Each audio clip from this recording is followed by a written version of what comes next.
The moment these black belts laughed at the quiet girl in the corner, they had no idea they were about to witness a 12-year-old rewrite the rules of the gym forever. When Marcus Steele, a cocky black belt instructor at Iron Fist Jiu-Jitsu Academy, noticed 12-year-old Elise Bauer sitting quietly in the corner, he smirked. This one looks like she could use a lesson, already imagining the humiliation he would inflict. What began as a cruel, public challenge quickly spiraled into a moment no one in the gym would ever forget. In a matter of 2 minutes, Elise would upend his arrogance, reveal a legendary family legacy, and teach a lesson in discipline and respect. Before we dive in, if you like this kind of stories of overcoming adversity and justice, let us know in the comments where you're watching from. We love seeing how far these stories reach. Now let's jump back in. Enjoy the story. The quietest soul often carries the loudest legacy. The dojo smelled faintly of disinfectant and sweat, the kind that clung to old mats and wooden walls. Fluorescent lights hummed above, casting a pale glow over polished trophies that lined the shelves. A clock ticked steadily on the far wall, marking the rhythm of another ordinary afternoon. On the side bench, 12-year-old Elise Bauer sat in her blue GI. The fabric looked fresh, folded neatly across her shoulders. She held a book, its spine worn, corners frayed. Her small fingers traced each line carefully, though her eyes didn't seem fixed on the words. She had a habit of withdrawing into herself, like water settling into stone. Across the room, her guardian, Anna Bauer, Elise's aunt, a woman of 48, stood at the reception desk. She wore a plain white blouse tucked into gray slacks, her reading glasses balanced low on her nose. A clipboard rested in her hand, invoices clipped in a neat stack. Anna's tone with the receptionist was brisk, practical, softened only when she glanced back at Elise. "Stay put for a while, dear," Anna called, her voice carrying warmth over the low murmur of the room. "I'll only be a few minutes." Elise looked up, gave a small nod, and lowered her gaze again. Her pale blonde hair, tied back in a simple braid, slipped against the collar of her GI. Around her, older boys laughed and sparred in mock grips, the thud of bare feet on mat echoing through the air. Their voices rose in bursts of challenge and pride. Elise stayed quiet, tucked into her corner of stillness. An elderly man mopped the hallway just outside, his bucket sloshing with each movement. Parents gathered near the glass window, chatting about schedules, tournaments, and college hopes. Their words carried an undercurrent of competition Elise never seemed to share. She clutched her book tighter when the laughter grew louder on the mat. One boy tripped, and another shouted in victory. She remained where she was, small and almost invisible in the bustle of the dojo. Anna, finishing her discussion, leaned briefly on the counter. She adjusted her glasses, then looked toward Elise once more. "Wait here, quietly," she reminded, her words firm yet affectionate. Elise gave another soft nod, slipping further into her seat. The bench creaked beneath her slight frame. And so she sat, still, apart, a quiet figure against the noisy backdrop of the class. On the mat, the class gathered in neat rows. At the front stood instructor Marcus Vale, 42, his black GI trimmed with red stitching. Broad-shouldered, square-jawed, his presence filled the room with ease. When he spoke, his voice cut through chatter like a polished blade. "Focus, all of you," Marcus commanded, snapping his fingers once. The room hushed instantly. He moved with the calm certainty of a man used to being obeyed.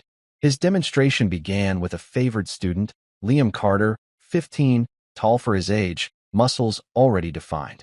Liam's GI shimmered faintly with brand logos stitched along the sleeves. His father, Richard Carter, a man in a tailored navy blazer, watched proudly from the sideline, arms crossed, nodding with every move his son made. Marcus clasped Liam's wrist, demonstrated a throw, and let him roll neatly across the mat. "See that?" Marcus announced, lifting Liam's arm in triumph. "Balance, precision, confidence. That is what skill looks like." His words carried approval like a spotlight, warming the boy who basked in it. Parents along the glass smiled at Richard, offering polite congratulations. Richard returned each one with a small tilt of his chin, a man certain of his son's bright future. Meanwhile, Marcus leaned closer to Liam, his voice just loud enough for the others to hear.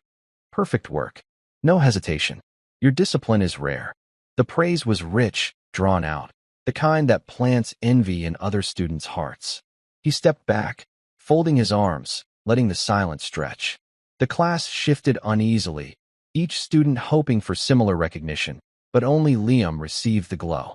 Richard clapped once, sharp and proud, as though his son's triumph reflected his own. Marcus turned to the rest of the room, his voice swelling again. This is what separates the dreamers from the doers.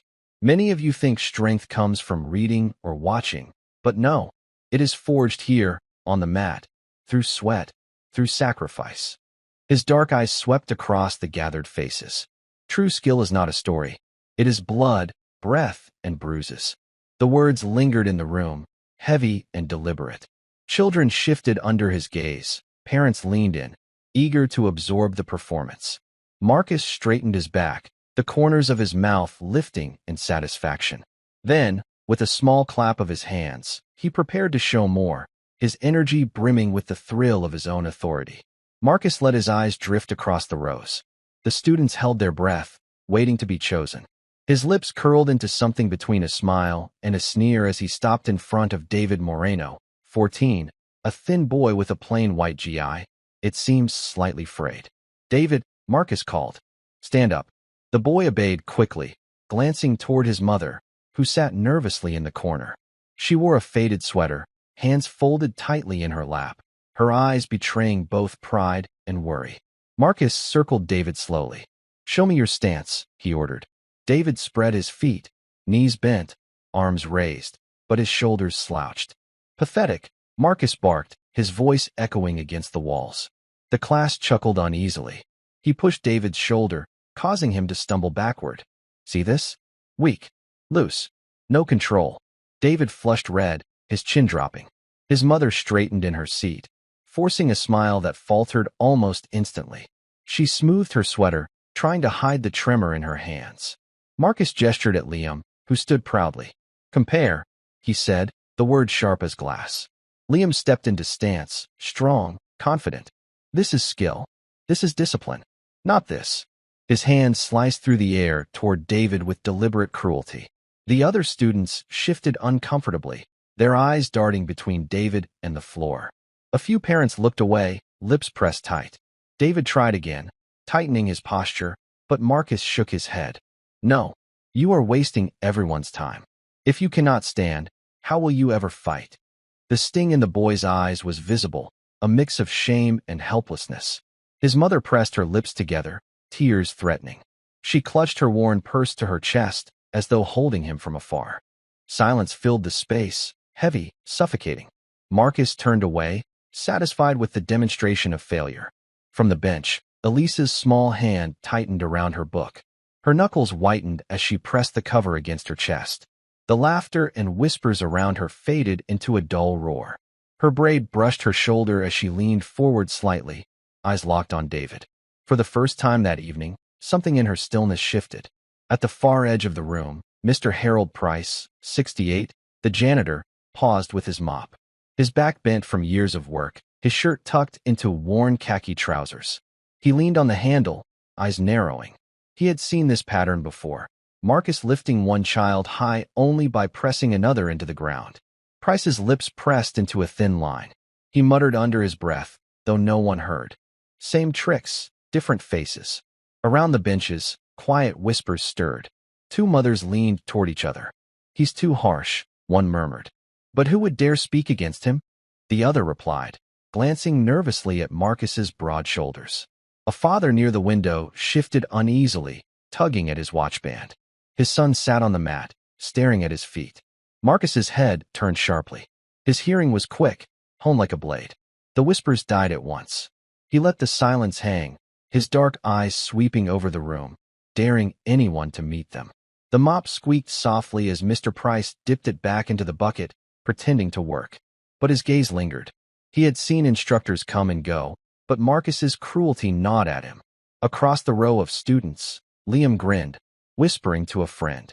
David remained on his knees, shoulders hunched, trying to disappear.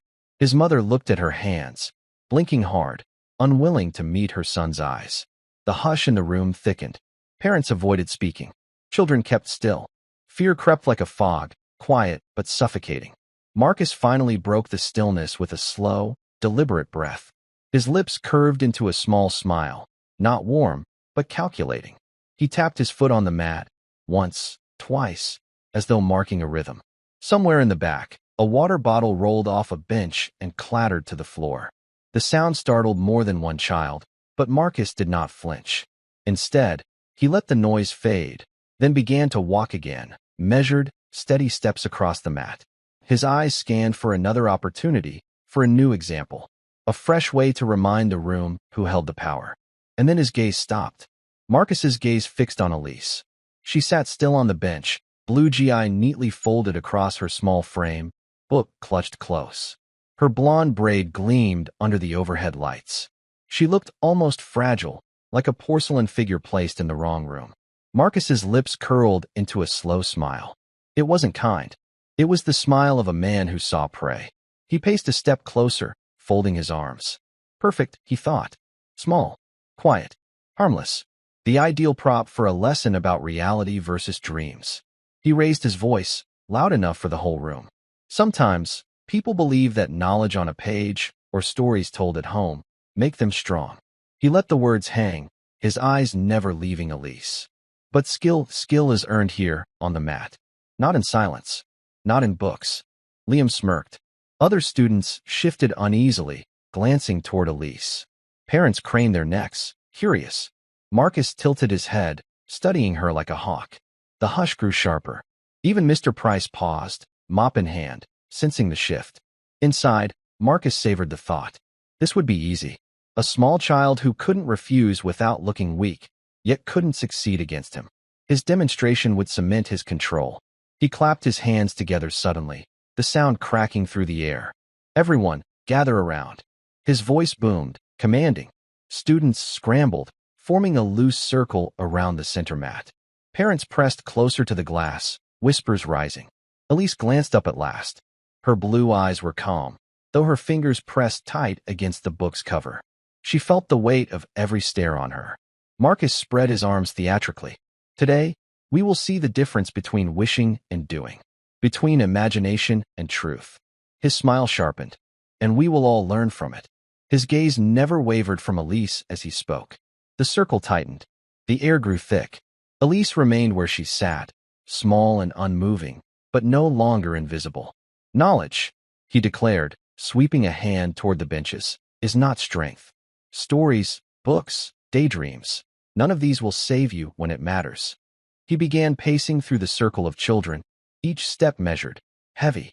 His bare feet pressed into the mat with certainty, the faint squeak punctuating his words. The room had grown still, the playful chatter from earlier vanished. Even the hum of the overhead lights seemed louder, more oppressive. Parents leaned forward against the glass, sensing something unusual. As Marcus spoke, his eyes returned to Elise. She sat motionless, the book balanced against her lap. Her braid slipped forward over her shoulder. Her hands did not tremble, though the book's spine bent slightly under her grip. Marcus gestured to Liam again, his favorite student. You see strength there, he said, his tone swelling. Hours of practice, discipline, effort. That is real. He turned, eyes narrowing on Elise. But sitting in silence? Pretending that reading makes you a fighter? That is nothing. A ripple of discomfort moved through the crowd. Detective Alan Reeves, 55, broad-shouldered and dressed in a brown sports coat, happened to be there watching his nephew train. His sharp eyes narrowed. He had seen men like Marcus before, men who loved the stage more than the truth. Nearby, a middle school teacher, Mrs. Fowler, 43, whispered under her breath. He's doing it again. Picking the quietest one. The parent beside her shifted uncomfortably, but said nothing. Elise finally lifted her gaze. Her blue eyes met Marcus's across the circle.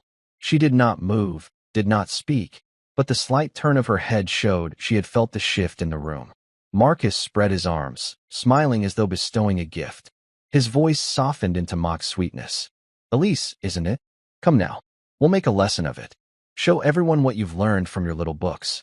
The air thickened with uneasy silence. Students' eyes darted to her, some pitying, some curious. Liam grinned, eager to see the spectacle. Stand up, Marcus called, his tone dripping false friendliness. His voice wrapped around her name like a noose. Don't be shy. Show us. And with that, Elise was no longer hidden. She had become the center of every gaze in the room. Marcus waited, arms folded, the small smile never leaving his face. The circle of students grew restless. The sound of bare feet shifting against the mat whispered through the silence. Anna, Elise's aunt, realized too late what was happening. She rose quickly from the reception desk, her clipboard clattering against the counter. "Excuse me," she called, her voice tense. "This is unnecessary. She's only a child." Parents turned their heads, but no one moved to support her. A few even stepped sideways, forming a wall that blocked her path to Elise. Not deliberate, perhaps, but no less effective. The gathering itself had become a barrier. "Come now," Marcus said smoothly, ignoring Anna entirely. "It's harmless. A little demonstration. The best way to learn." Anna's voice sharpened. "She is not part of this class." "Every lesson," Marcus replied, his tone hardening, "belongs to the whole room." Elise glanced toward her aunt. Their eyes met briefly. Anna's lips pressed tight, a silent plea. But Elise understood something deeper in that look: love, fear, and the weight of helplessness. A boy in the circle, younger than the rest, whispered, "You don't have to." His words were swallowed quickly by the tension, but Elise heard them. Slowly, deliberately, she closed her book. The sound of the cover snapping shut echoed louder than it should have in the quiet room. She set it beside her on the bench, smoothed the fabric of her GI, and rose to her feet. The circle widened slightly to make room. Elise walked forward with measured steps, her small frame swallowed by the open space of the mat. The hum of the lights above seemed to grow louder with each step. She stopped in the center, facing Marcus. Her hands hung loosely at her sides. Her expression gave away nothing. From the sidelines, Anna pressed both palms flat against the counter, her knuckles white. "Please," she whispered, unheard in the crowd. Elise stood waiting, silent, swallowed by the moment, David against Goliath. Marcus adjusted the belt at his waist, smiling broadly, a performer before his audience. A door creaked open at the back. Mr. Keller, the gym owner, 61, stepped out of his office. He wore a neatly pressed polo tucked into slacks, clipboard under his arm. His thinning gray hair framed a face marked with worry lines. He paused, frowning as he took in the unusual silence. "What's going on here?" Keller asked, his voice sharp but uncertain. His eyes landed on Marcus and then on Elise, small, alone in the middle of the mat. Marcus's smile widened, instantly disarming. "Just a friendly demonstration," he said smoothly, spreading his arms as if welcoming scrutiny. "No harm. The students learn best by seeing what works and what doesn't." Keller hesitated.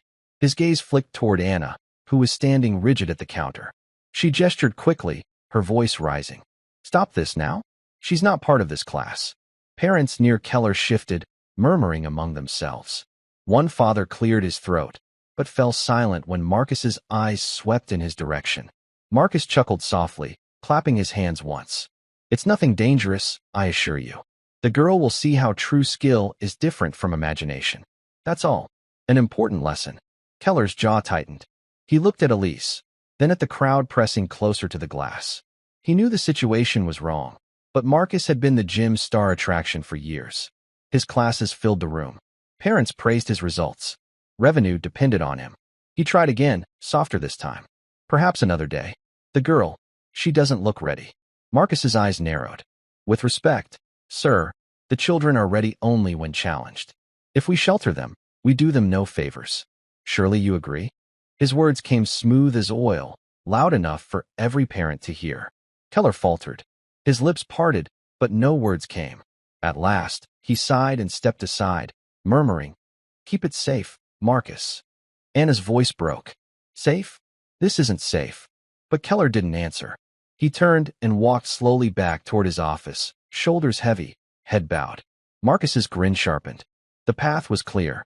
Elise remained in the circle, utterly alone. Marcus stepped forward with theatrical confidence. He loosened his shoulders, rolled his neck, and then dropped into a deep fighting stance. His black GI tightened across his chest as his arms extended. He moved like a predator putting on a show. The children gasped and murmured. Some giggled nervously. A few looked at Elise with pity. Others, Liam among them, washed with smirking anticipation. Anna pressed against the edge of the crowd, her voice caught in her throat. "Elise," she whispered, her hands trembling at her sides. But her words didn't carry far enough. The room itself seemed to hold its breath. The ticking clock on the far wall grew louder. Even the mop bucket in the corner stood still, forgotten by Mr. Price, who leaned heavily on his mop handle, eyes locked on the mat. Marcus circled Elise slowly, his bare feet gliding over the floor. He raised his hands higher, exaggerated, mocking the seriousness of the stance. His movements were theatrical, designed to draw laughs, not respect. Elise did not mirror him. She remained perfectly upright, arms loose at her sides, her breathing steady and slow. She seemed as still as stone. Marcus barked suddenly, the sound sharp as a whip. "Show us something." His voice boomed through the gym. "Come on, little one. Don't just stand there. Pretend your book has taught you how to fight." The words drew laughter from a few older boys. Parents behind the glass winced, but said nothing.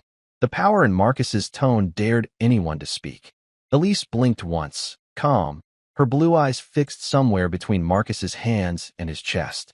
Her braid slipped against her shoulder, but otherwise she didn't move. Marcus spread his arms wide, taunting. "You see? Nothing. No courage. No skill. Only silence." He looked toward the crowd with a self-satisfied grin. This is the difference between wishing and doing. The tension thickened. Every gaze remained fixed on Elise. The first strike was coming. Marcus stepped closer, his black GI whispering against the mat. His eyes glinted, calculating, as he lifted his fist in a precise, sharp arc. The strike was fast, designed to intimidate. A blow meant to skim past Elise's face, to elicit flinch, fear, compliance. The circle of children tensed. Liam leaned forward, eager, anticipating the humiliation. Parents behind the glass gasped softly, some placing hands over their mouths. Even Anna pressed both palms against her lips, silent but pleading. Elise did not flinch. Time seemed to stretch for a heartbeat.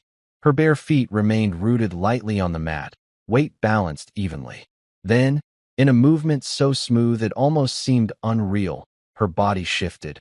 A single, flowing motion that carried no hesitation, no wasted energy.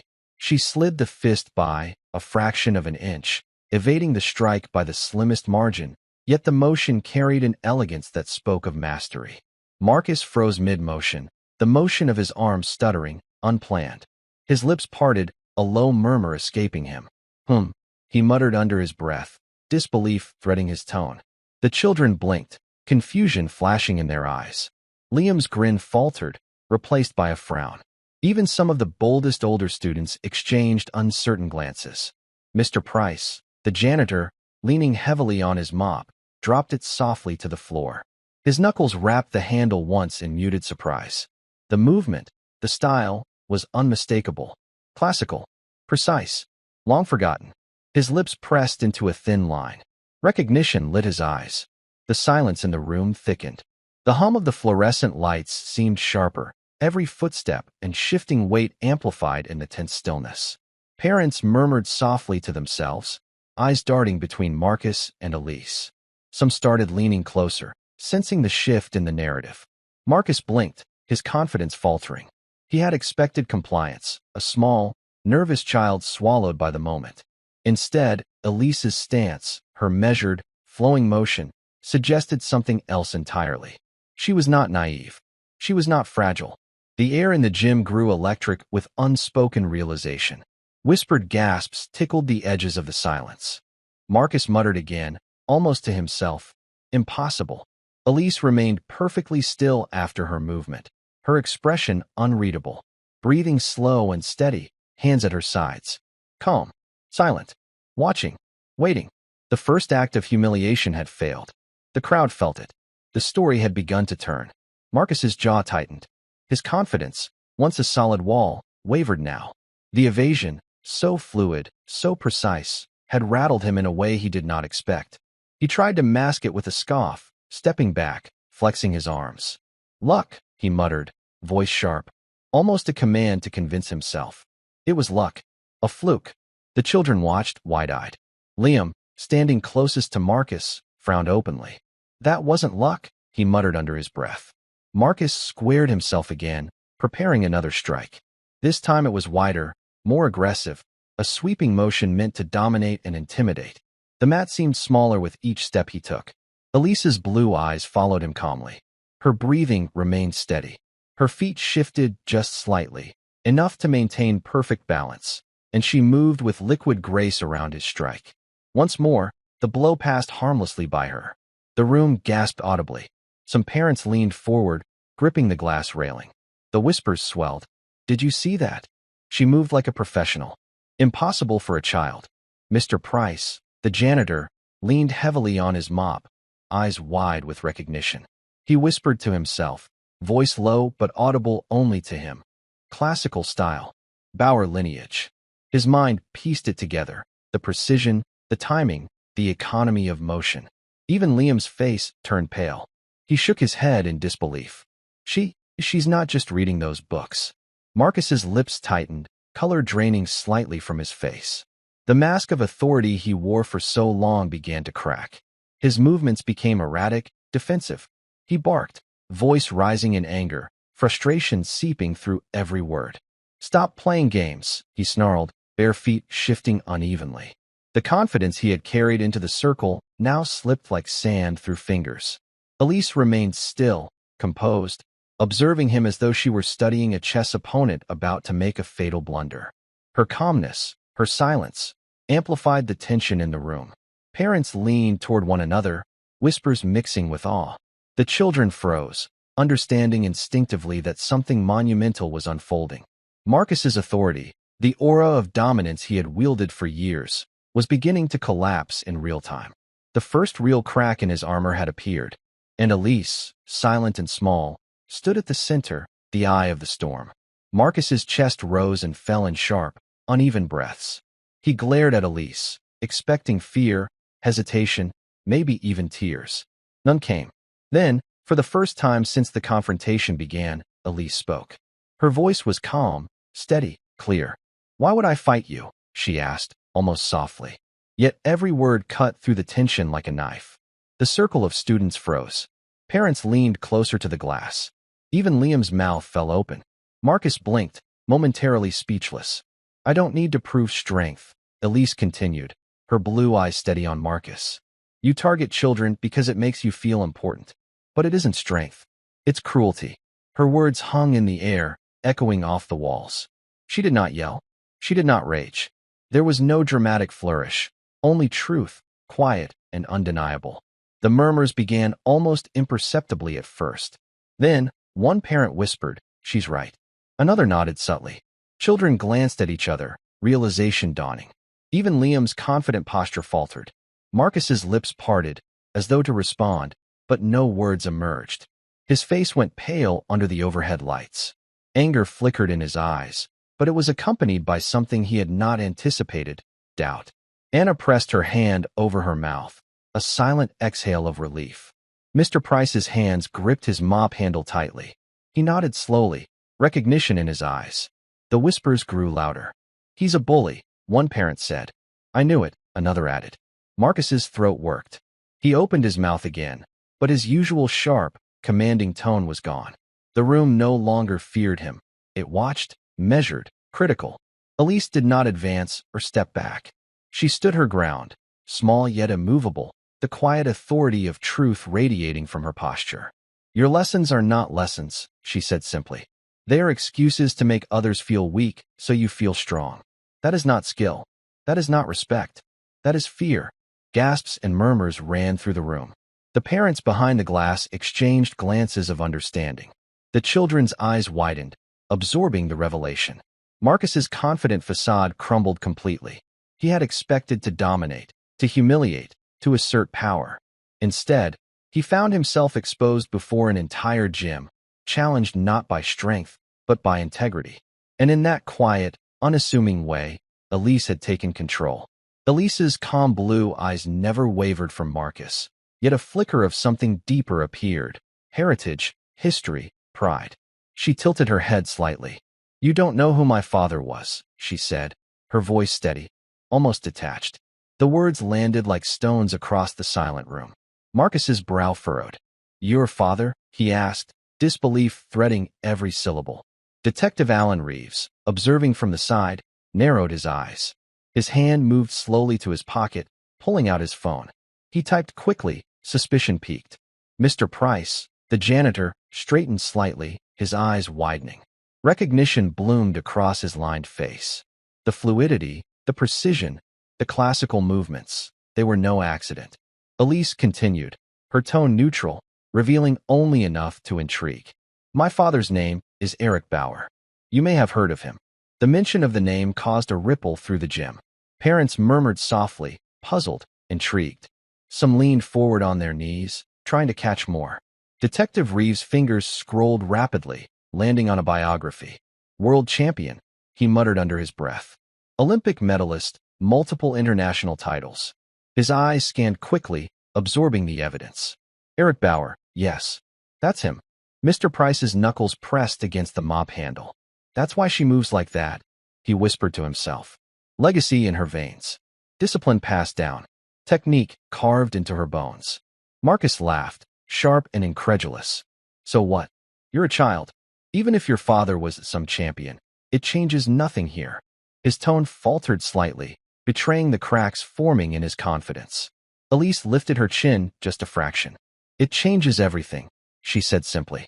Because I carry what he taught me. And what my mother continued after he was gone.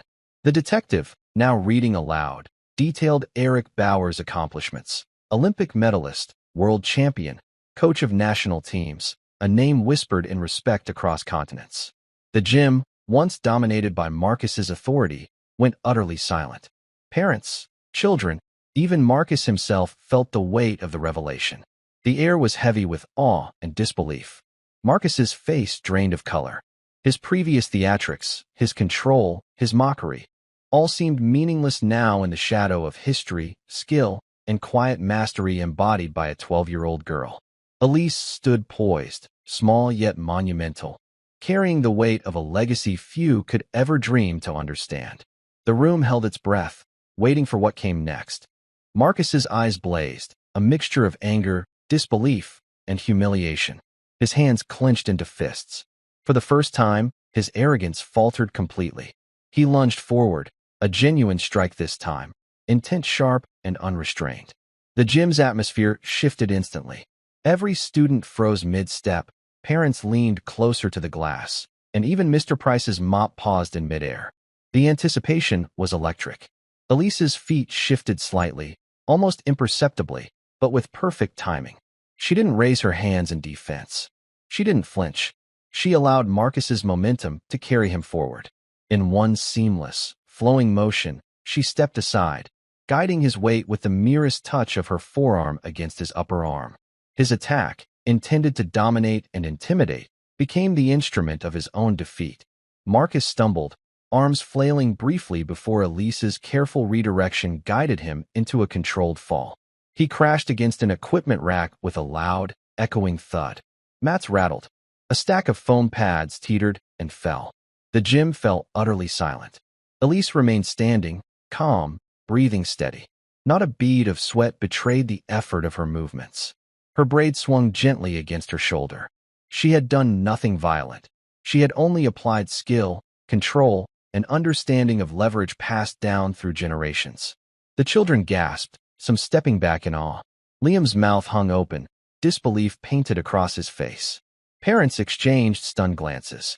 Detective Reeves pressed his hand over his mouth, whispering, "Incredible, she didn't strike him once, and he's down." Mr. Price lowered his mop slowly, a quiet nod to the perfection of what he had just witnessed. Even Anna, pale and tense moments ago, pressed her hands to her lips, eyes wide with pride. Marcus lay sprawled on the floor, chest heaving, eyes wide. His face flushed from exertion and shock. The reality of the reversal hit him. His aggression had been turned against him, not through strength, but through mastery. Elise stepped lightly toward him, her blue GI brushing softly against her legs. She extended her hand, not in triumph, but in quiet concern. "Are you hurt?" she asked simply. Her voice was calm, almost maternal, contrasting sharply with the chaos that had just unfolded. The room held its breath. The defeated man on the floor, the child in blue, and the entire gym seemed to pause in recognition.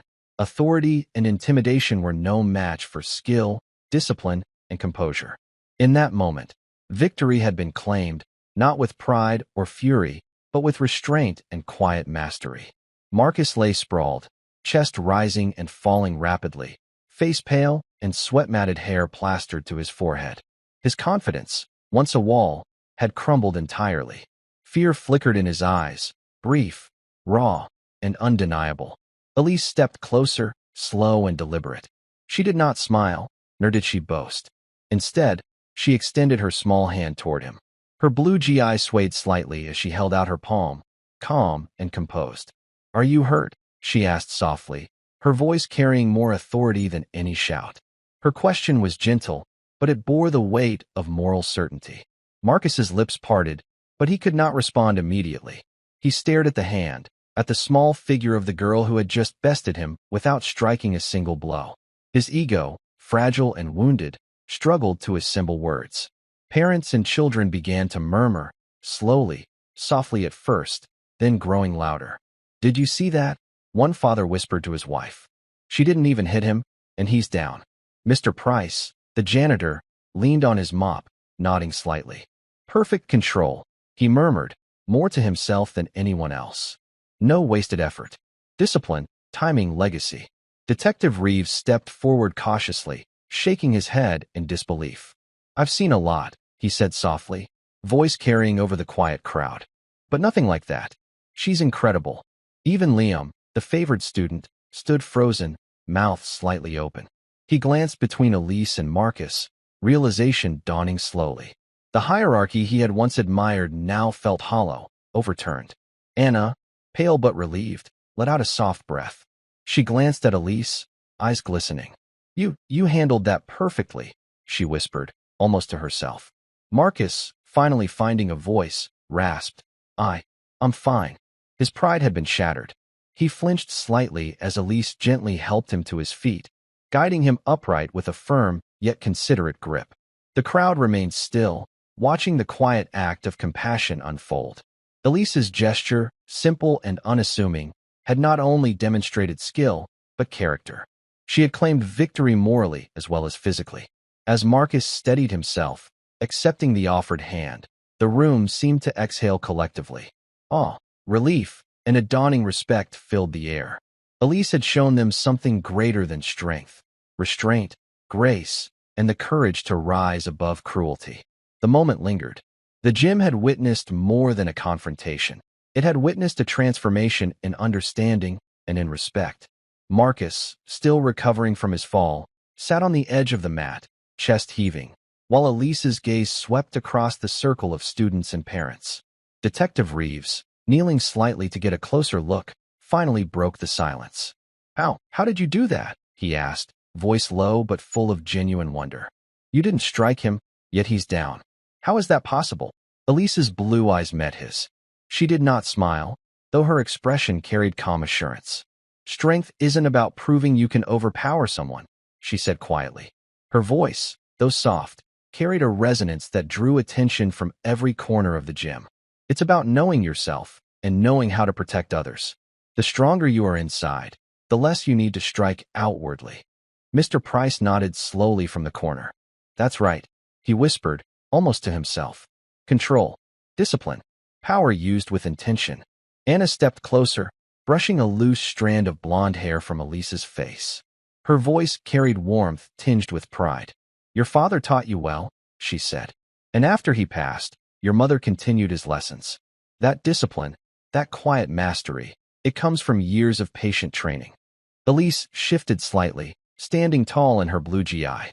"He trained me to respect strength," she said, "to understand its weight, to know that real power comes not from fear, but from self-discipline, and from protecting those who cannot defend themselves."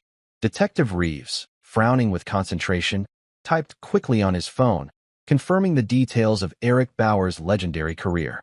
"I see now," he murmured. "This isn't just talent. This is a legacy." Marcus, still catching his breath, muttered under his voice, almost to himself, "I've been doing it all wrong." His eyes flickered with something unfamiliar, self-doubt. For the first time, he seemed to understand that strength without wisdom was hollow. and intimidation without discipline was fragile. Elise's gaze returned to the crowd of children and parents.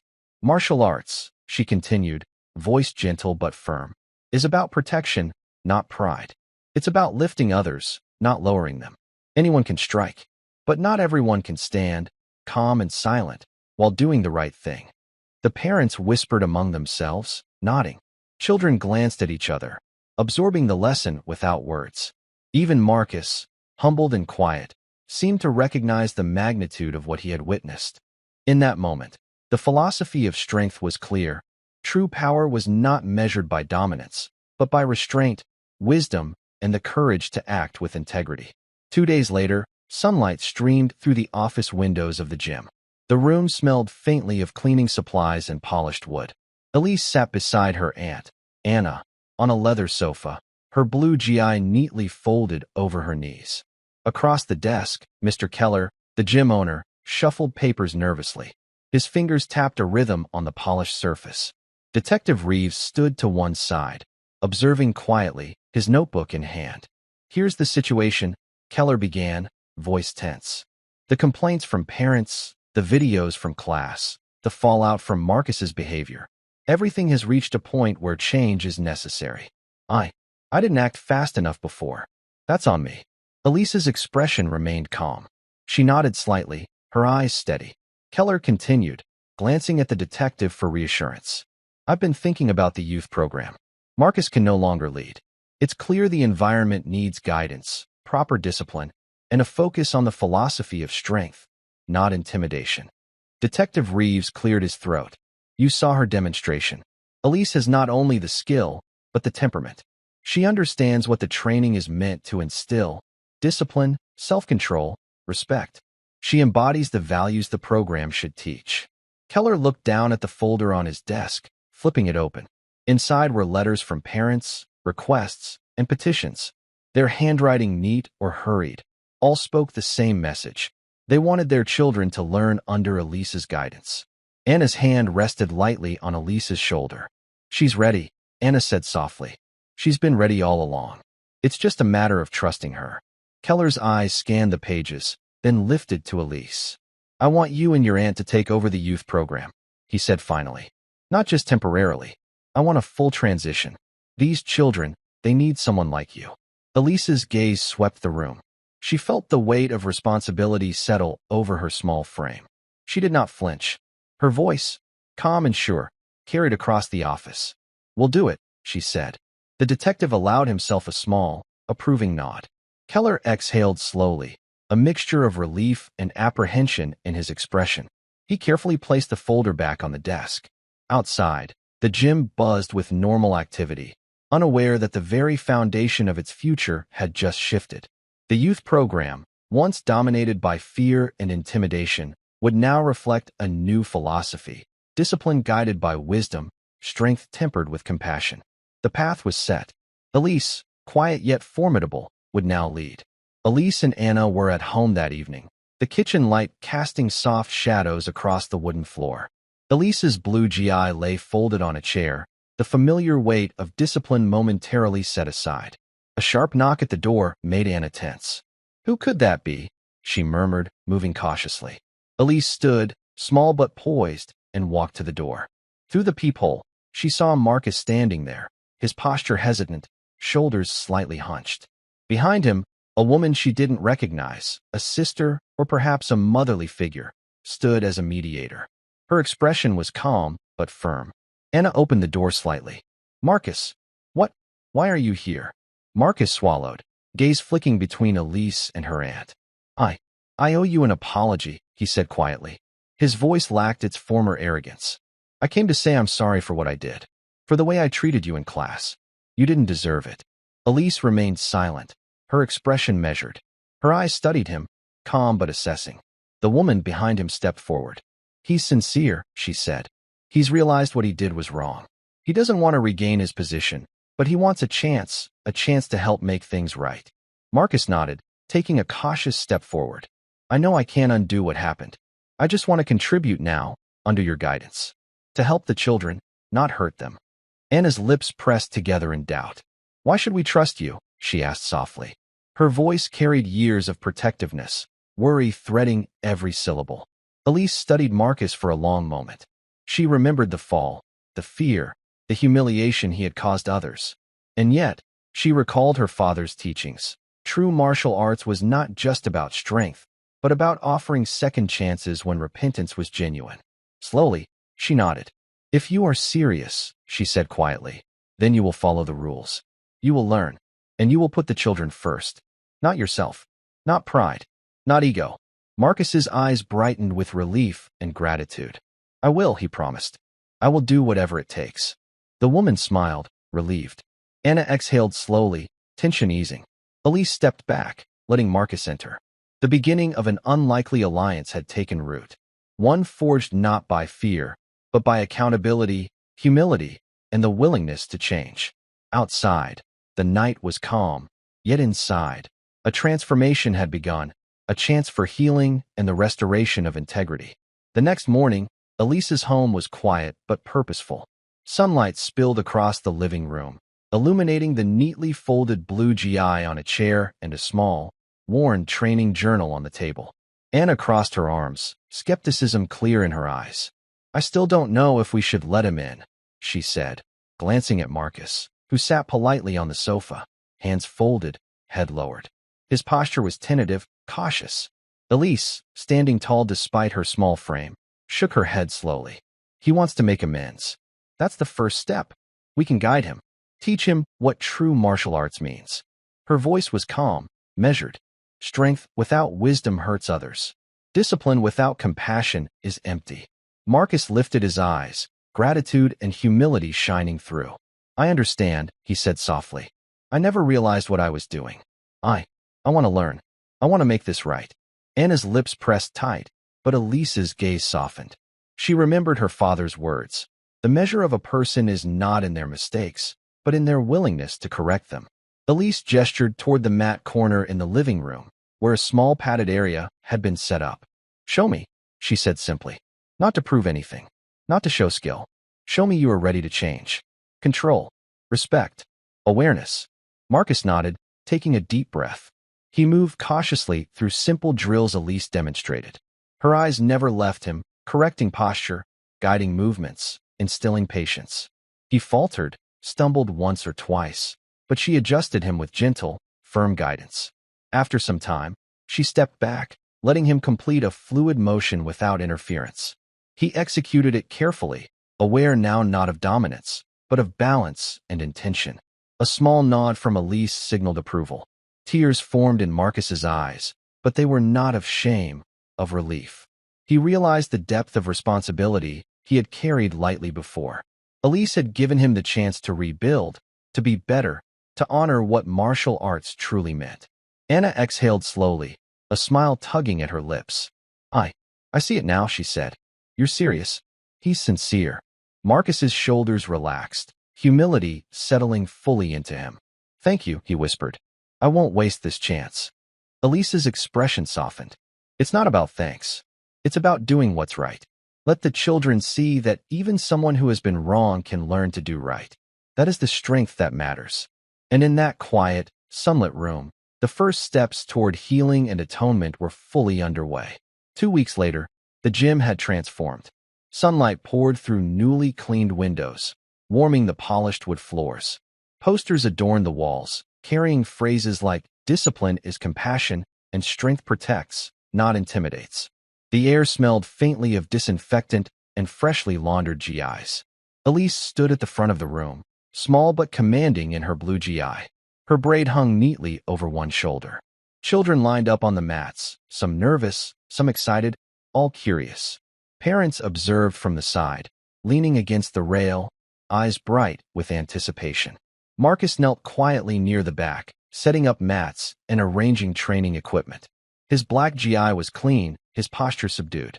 Though no longer the center of attention, he worked with care, demonstrating respect for the new order. "Today, we begin differently," Elise said, voice calm and deliberate. The room grew still. "We start by learning how to move safely, respect our partners, and understand our own strength." Children mimicked her movements, bending, stepping, shifting weight. Elise corrected gently, her hands guiding lightly. Keep your balance. Breathe. Observe, then act. A previously timid student, Mia, trembled slightly as she attempted a basic roll. Elise knelt beside her, demonstrating slowly. It's okay to be afraid. You're learning. Control comes first. Mia's eyes brightened, and she completed the roll successfully. A ripple of applause and quiet cheers followed. Parents exchanged glances, some visibly moved. The energy was different from Marcus's classes.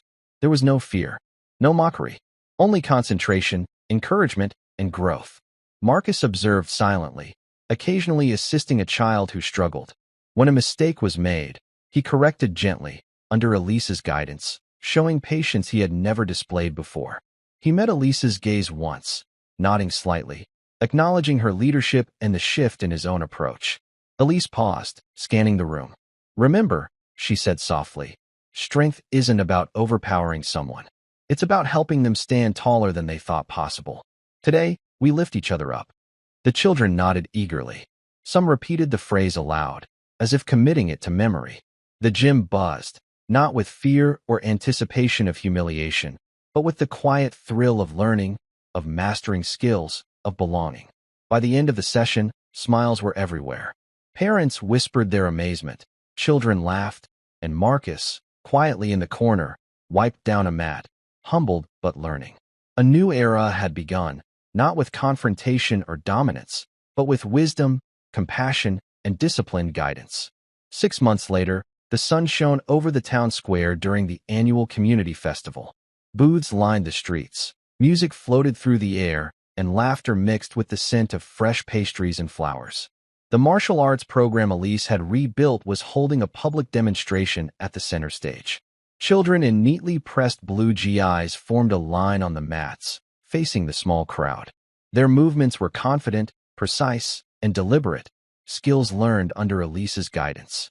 Each step, roll, and stance carried the calm authority and discipline she had instilled. Elise stood to the side, observing quietly, her braids swinging gently over her shoulder. Marcus knelt near the back, adjusting equipment, cleaning mats, occasionally offering pointers to students. His presence was humble, attentive, and fully supportive, no trace of his former arrogance remaining. The audience leaned forward, watching with admiration. Parents of the children nodded proudly, recognizing the transformation in their children. Once timid and unsure, now confident, strong, and controlled. A young boy named Liam, formerly one of the more skeptical students, stepped forward during a demonstration, leading a small group in a sequence of movements with precision. Martial arts isn't about being the strongest, he said into the microphone, voice steady. It's about helping others, protecting them, standing up for what's right. The crowd erupted into applause. Marcus, standing in the background, nodded, eyes glistening. He had witnessed firsthand the change not just in the children, but in himself. Elise watched quietly, a small, satisfied smile on her lips. She knew that the lessons she taught went far beyond the mat. They had woven into the community, children lifting each other up, parents witnessing integrity, and even those who had once been oppressors learning humility. One of the lead students stepped forward at the end, bowing respectfully to Elise. This program changed my life, he said clearly, and I forgive those who hurt us before. We've learned to rise above fear and cruelty. The crowd murmured in agreement. The words carried weight, echoing not just through the gym, but throughout the town. The message was clear: respect, courage, and compassion were stronger than intimidation or cruelty. Marcus, quietly kneeling in the background, allowed himself a small, reflective smile. Redemption had taken root. The community had healed. Elise remained at the side, calm yet radiant, understanding that true strength wasn't just skill or victory. It was the courage to lift others up and to build a legacy of integrity that could last generations. A year later, the gym had grown into a bustling hub of activity. Sunlight filtered through large windows, highlighting children practicing under Elise's calm, watchful eye. Posters of discipline, courage, and respect adorned the walls, each bearing her gentle philosophy. Visitors from near and far came to observe. Among them was Master Hanasato, a renowned international martial arts instructor who had traveled thousands of miles to witness Elise's program firsthand. Her sharp eyes scanned the gym, absorbing the techniques, observing the discipline, and noting the quiet control of every student. Elise stood in her blue GI, small yet commanding. She demonstrated a sequence, correcting posture, adjusting grips, and guiding movements. Children responded eagerly, their confidence evident in every motion. Marcus, now fully humbled and respectful, assisted in the background, setting mats, offering encouragement, and quietly learning the new principles of guidance. Master Sato approached after the demonstration, her expression a mixture of astonishment and respect. "I have trained many students, observed countless programs," she said slowly. "But the way you teach, your philosophy, your control, the balance of skill and compassion, it is exceptional, truly remarkable." Elise bowed lightly. "Thank you, Master. My focus is on these children and their growth, not accolades." Sato's eyes softened. "And yet, this will set an example for the world. Others will follow your methods. Your influence could be global." Elise shook her head gently. "Not yet. For now, I remain here. These children, this community, they are my responsibility. Strength is not just to be shown to the world, but to be cultivated where it matters most." Marcus, standing nearby, glanced at Elise, a quiet gratitude in his eyes. He had seen the transformation, not only in the students, but in himself. The lessons of humility, restraint, and compassion were now living in him as well. The gym echoed with the sounds of laughter, encouragement, and the gentle rustle of GIs on mats. Children moved with confidence, teaching one another, lifting each other up. Parents watched with pride, murmuring admiration. The camera of the imagination pans wide, the gym full of joy, discipline, and harmony. Every motion on the mats reflects a philosophy older than most realized, carried forward by a 12-year-old girl with a quiet strength and a legendary lineage. Elise looked around once, eyes sweeping over the thriving, joyful space. She allowed herself a small, serene smile. Strength was not measured by who you could defeat, but by who you could lift, guide, and inspire. The legacy was secured. Thank you for following this story. If you enjoyed it, please subscribe and share your thoughts below. Where are you watching from? Let us know in the comments. Stay tuned for more immersive stories.